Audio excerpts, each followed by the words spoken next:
मित्रांनो, आज आपण पाहणार आहोत 21, 22, 23 ते 24 तारखेपर्यंतचा ढगाळलेल्या वातावरणाचा पूर्ण आढावा। त्यानंतर दुसरी टफ लाईन ज्या आहेत महाराष्ट्राकडे ढगाळ वातावरण आणि हलक्या ते मध्यम पावसाची शक्यता घेऊन येणाऱ्या फेब्रुवारीच्या सुरुवातीच्या अंदाजासह आणि एप्रिल मार्च संदर्भात थोडं किचकट वातावरणाबद्दल थोडक्यात आपण बोलणार आहोत। खरं तर रिपोर्ट तो 25 तारखेच्या पुढेच आपण देणार आहोत, पण त्याबद्दल थोडं सावधानी बोलणार आहोत। व्हिडिओमध्ये शेवटपर्यंत टिकून राहा, जेणेकरून तुमच्याकडनं काही जे काही कमेंटमध्ये विचारतात त्या गोष्टी विसरणार नाहीत। तर बघा 18 तारखेला जसं आपण मागील 8 ते 10 दिवसापासून ह्या ज्या काही तारखा सांगतोय की 18 तारखेपासून बदल होईल, ते 18 जानेवारीला थोडा बदल झालेला होता, ज्या दिवशी आपण कालच्या तारखेला आपण बारामती इथं होतो आणि त्यानंतर आज मात्र वातावरण कमी झाल्यासारखं पाहायला मिळाले। पण उद्या हे वातावरण पुन्हा आणखीन काही नागपूर, चंद्रपूर, अमरावती या भागाकडे ढगाळलेलं पाहायला मिळेल। वाशिमसह वर्धा वगैरे भागांमध्ये जास्तही ढगाळलेलं नाहीये, पावसाचा धोकाही नाहीये। उद्या 20 तारखेला 21 तारखेपासून मात्र महाराष्ट्राच्या प्रत्येक जिल्ह्यांमध्ये ढगाळलेलं वातावरण आणि कुठेतरी स्थानिक वातावरणाचा बारीक पाऊस, ते बी कदाचित त्याचे व्हिडिओ पण येणार नाही, इतका कुठेतरी पडल्यासारखं वाटेल आपल्याला, पण तशी शक्यता आहे। मात्र घाबरून जाऊ नका, अशा प्रकारचा मोठा गारपीट वगैरेच्या मध्ये स्पष्टपणे दिसत नाही। डब्ल्यू कडनं येणाऱ्या ह्या वातावरणाचा आढावा उद्या येणाऱ्या 21 तारखेपासून कुठे कुठे कसं राहील हे देखील पाहण्याचा प्रयत्न करा। मित्रांनो, 21 तारखेला अहिल्यानगर, पुणे परिसर, नाशिक क्षेत्रामध्ये काही कमकुवत भागांमध्ये, मालेगाव, जळगाव, छत्रपती संभाजीनगर, जालना, अकोल्यामध्ये सुद्धा लातूर, नांदेड या भागाचा समावेश असून जालना या भागाचा देखील आहे। त्यानंतर धाराशिव पट्ट्यामध्येही काही प्रमाणामध्ये, सोलापूर पट्ट्यात सुद्धा काही प्रमाणामध्ये, सांगलीसह वातावरण हे खराब आहे। एकंदरीत हे जे काही मी जिल्ह्यांची नावं घेतलीत हे मुद्दे असे आहेत, इथे कुठे कुठेतरी हलक्या सरींची एखादा अपवाद घडू शकतो, अशातला हा प्रकार आहे। 21 तारखेबद्दल आणखीन स्पष्ट सांगायचं झालं तर हे वातावरण पूर्णपणे शांत वाऱ्याचं आहे। ढगाळलेली परिस्थिती आणि धुळीचा भडीमार सलग 3 दिवस कायम असणार आहे याच्यामध्ये, आणि कुठेतरी नुकसान करेल, कुठेतरी मोठा अपवाद करेल अशी शक्यता नाही। तूर उत्पादक शेतकरी सध्या भ्रमित आहे की काढू का थांबू, याबद्दलच बोलतोय। वाशिम जिल्ह्यातून बरेच जणांचे फोन देखील आले आहेत। हे पहा, हे वातावरण तुमच्या कुठल्याही पिकांना बाधक नाहीये, म्हणजे धुळीचा जो काही परिणाम होईल त्या परिणाम तर आहे, एवढं बाधक तर आहे, पण पावसामुळे किंवा अवकाळी पावसामुळे नुकसान होईल अशी शक्यता याच्यामध्ये दिसत नाही। म्हणजे एकंदरीत फटकारा, एखादा सटकारा कुठेतरी महाराष्ट्राच्या कानाकोपऱ्यामध्ये होईल अशी ही याच्यामध्ये एकंदरीत परिस्थिती आहे। छत्रपती संभाजीनगरला 22 तारीख सेम टू सेम हलक्या ते मध्यम पावसाची शक्यता यामध्ये आहे। मी तारखेनुसार सांगतोय बरं का, तारखेनुसार लक्ष द्या, कोणत्या तारखेला किती टक्क्यामध्ये बिघडणार आहे पण बोलणारच आहे। म्हणजे 21 तारखेला नाही पडणार म्हटलं, पुन्हा 23 तारखेला असेल तर ते देखील तुम्ही लक्षात ऐका, तारखा पहिले व्यवस्थित तुम्ही क्लिअर करून घ्या। छत्रपती संभाजीनगरसह संपूर्ण राज्यांमध्येच ढगाळ वातावरण, अंधुक वातावरण आणि सूर्यदर्शन कमी असलेली तारीख सुद्धा 22 तारीख आहे। दिवस मावतीला ढगांची गर्दी वाढायला सुरुवात होईल। मराठवाड्यात आणि विदर्भात तुरळक ठिकाणी हलक्या सरी, सेम कंडिशन पश्चिम महाराष्ट्र, खानदेशमध्ये सुद्धा आहे एक, आणि याची व्याप्ती 5% किंवा 10% ही शिरकाव होण्याची आहे, पण आभाळाची व्याप्ती मात्र 80% एवढी जाते, म्हणजे सगळीकडेच आभाळ इथे पाहायला मिळू शकतं।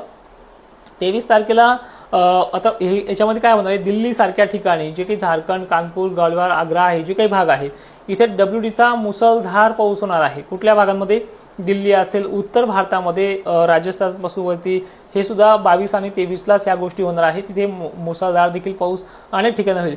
येत्या 24 तासामध्ये पाकिस्तान अशा सगळ्या भागांमध्ये सुद्धा पाऊस होण्याचे चान्सेस आहेत। पण ठीक आहे, तिकडला आपल्याला काही घेणं नाही, पण महाराष्ट्रामध्ये याचे परिणाम मात्र ढगाळलेल्या परिस्थितीचे आहे। 24 तारखेला सुद्धा वातावरण खराब आहेच, ढगाळलेली परिस्थिती वगैरे। आता हा एक पट्टा येतोय, हा कधी संपतोय, ज्यावेळी जम्मू काश्मीरच्या नंतर 24ला संपतोय, पण लगेच पाकिस्तानमध्ये दुसरा टप्पा तयार होतोय, कधी याच 24 तारखेला आणि 25 तारखेला। त्यामुळे त्याचा पडसाद महाराष्ट्रावरती सुद्धा काय होतील ते बघूया। 24 आणि 25 तारखेला वातावरण ढगाळलेलं आहे, पण त्याची कमकुवतता उत्तर महाराष्ट्रामध्ये जास्त प्रमाणात ढगाळलेलं राहील, विदर्भातही ढगाळलेलं राहील, पाकिस्तानला ह्या टायमिंगला पाऊस सुरू होईल, गुजरातलाही त्या टायमिंगला कुठे ढगाळलेला हलक्या स्वरूपाचा वर्षाव सुरू होईल, आणि धुळीचा परिमार मात्र एक आठवडाभर तरी कायम राहील। 26 तारखेला देखील वातावरण ढगाळलेलं आहे, आणि अनेक मॉडेलच्या सजेशननुसार या वातावरणाच्या जे काही क्रिएटिव्हिटी चालू आहे सध्या महाराष्ट्रावरती बऱ्याच प्रमाणामध्ये, त्याची पुढच्या अपडेट देखील पाहून घेऊया।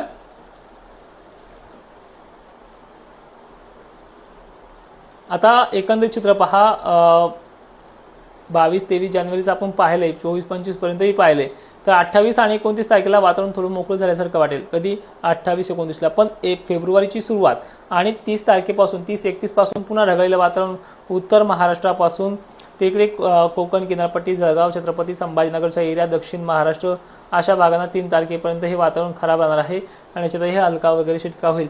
म्हणजे एकंदरीत समजून घेण्यासारखी पद्धत अशी आहे की आता सध्या ज्यांची खळीदळी चालू आहे किंवा असे बरेच शेतकऱ्यांचे पिकं वगैरे काढणी हार्वेस्टिंगला चालू आहे, तर यामध्ये धोका मात्र नाही आहे। यामध्ये गारपीट सुद्धा पाहायला गेलं तर एखादा सुद्धा अपवाद होईल अशी शक्यता दिसत नाहीये।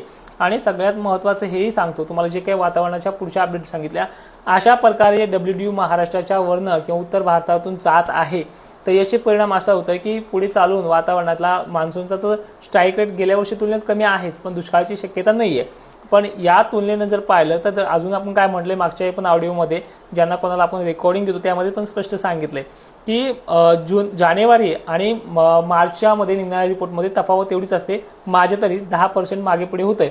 पण 5 मार्चला जे काही तुम्हाला सांगणार आहे की एकंदरीत परिस्थिती आहे, पण ह्या रिपोर्टमध्ये जर न्यूट्रल कंडिशन आपली निघलेली आहे ती न्यूट्रल कंडिशन त्यामध्ये राहील। पण पावसाची जी काही ॲक्च्युअल टक्केवारी आहे, जसे आपण गेल्या वर्षी 93% काढलेली आहे, 2024ला ती 83 होती आणि 2023ला ती चक्क 53वर होती, म्हणजे 50% पाऊस 2023ला कमीच होता।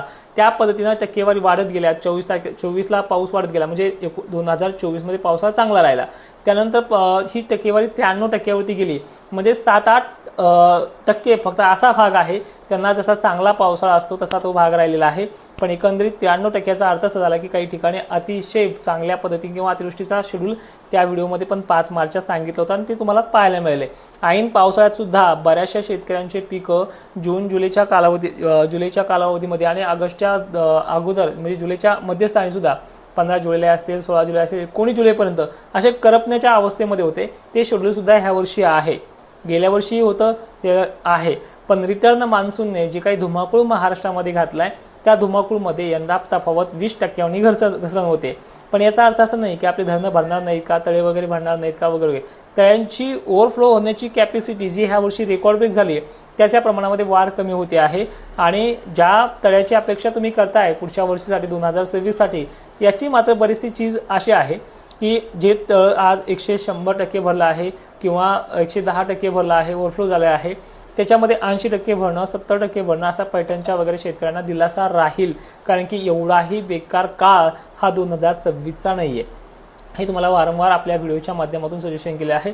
पण तरीसुद्धा तुम्हाला 5 मार्चच्या व्हिडिओमध्ये 5 मार्चचा जो काही रिपोर्ट असतो आपला, त्या रिपोर्टनुसार तुम्हाला सगळ्या गोष्टी एकदम क्लिअरली समजतील आणि तो फायनल रिपोर्ट असतो, ज्यामध्ये आपण मेमध्ये सुद्धा आणि जूनमध्ये सुद्धा चर्चा करत असतो की मी मागे असं बोललो वगैरे गोष्टी आहे।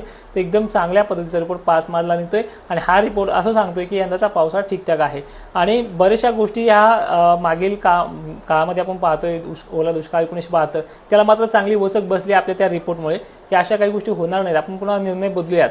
पण असे निर्णय प्रत्येक उन्हाळ्यामध्ये, प्रत्येक वातावरणामध्ये देखील आपल्याला पाहायला मिळेल, इतरांचे सुद्धा। पण याला एक तोड म्हणून आपलं 5 मार्चचा रिपोर्ट असतो, हे तुम्हालाही मान्य आहे। आणि एकंदरीत चित्र पाहिलं उन्हाळ्यासंदर्भातलं, थोडी किचकट प्रणाली जी काही मार्चच्या महिन्याच्या अर्ध्याहून गेल्याच्या नंतर शेवटचा आठवडा देखील आणि एप्रिलचा बऱ्याचशा भागांमध्ये गारपिटीची सदृश्य परिस्थिती निर्माण होण्याचे चान्सेस तर आहेत।